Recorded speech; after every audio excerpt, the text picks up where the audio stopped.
13 ವರ್ಷಗಳಿಂದ ತಾಲೂಕಿನ ಹಲವಾರು ಗ್ರಾಮಗಳಲ್ಲಿ ನಾನು ಶಿಕ್ಷಕನಾಗಿ ಕಾರ್ಯನಿರ್ವಹಿಸಿದ್ದೇನೆ. ತಾಲೂಕಿನಲ್ಲಿ ಏನೆಲ್ಲ ಸಮಸ್ಯೆಗಳಿದೆ ಎಂದು ತಿಳಿದುಕೊಂಡಿದ್ದೇನೆ. ಈ ಸಮಸ್ಯೆಗಳನ್ನು ನೋಡಿ ಬೇಸತ್ತು ನನ್ನ ಶಿಕ್ಷಕ ವೃತ್ತಿಗೆ ರಾಜೀನಾಮೆಯನ್ನು ನೀಡಿ ಸಮಾಜ ಸೇವೆ ಮಾಡಬೇಕೆಂದು ನಿರ್ಧರಿಸಿಕೊಂಡಿದ್ದೇನೆ ಎಂದು ನೇರಳಕುಂಟೆ ನಾಗೇಂದ್ರ ಕುಮಾರ್ ಅವರು ಪಾವಗಡ ಪಟ್ಟಣದ ನಿರೀಕ್ಷಣಾ ಮಂದಿರದಲ್ಲಿ ಪತ್ರಿಕಾಗೋಷ್ಠಿ ನಡೆಸಿ ಮಾತನಾಡಿದರು.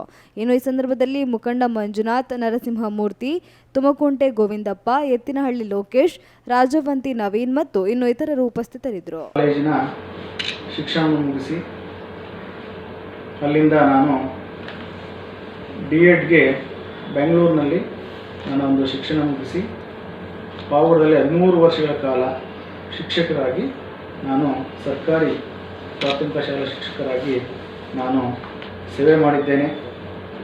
ಈ 13 ವರ್ಷದ ನನ್ನ ಒಂದು ಶಿಕ್ಷಕ ವೃತ್ತಿಯಲ್ಲಿ ನನಗೆ ತೃಪ್ತಿ ತಂದಿದೆ.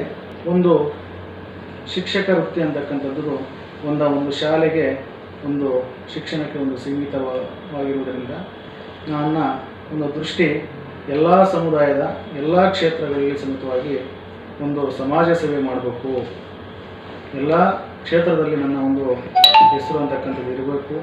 ನಮ್ಮ ಪಾವಗಡ ಅಂತಕ್ಕಂಥದ್ದು ಹಳ್ಳಿಗಳಿಂದ ಕೂಡಿದಂತಹ ವಿಶಾಲವಾದಂತಹ ಭೂಪ್ರದೇಶ, ಬಯಲು ಸೀಮೆ ಹೊಂದಿರುವಂತಹ ಪ್ರದೇಶದಲ್ಲಿ ಇವತ್ತು ನಾವು ಪಾವಗಡದ ಜನತೆ ಇದ್ದೀವಿ.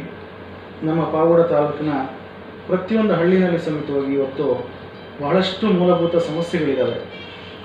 ಒಂದು ಚರಂಡಿ ವ್ಯವಸ್ಥೆ ಆಗಿರ್ಬೋದು, CC ರೋಡ್ದಾಗಿರ್ಬೋದು, ವಿದ್ಯುತ್ದಾಗಿರ್ಬೋದು, ವಿದ್ಯಾಭ್ಯಾಸದಾಗಿರ್ಬೋದು, ಒಂದು ಮನೆಗಳು ಒಂದು ನಿರ್ಮಾಣ ಮಾಡುವಂತಹ ಕೆಲಸ ಆಗಿರ್ಬೋದು, ಅಥವಾ ಈ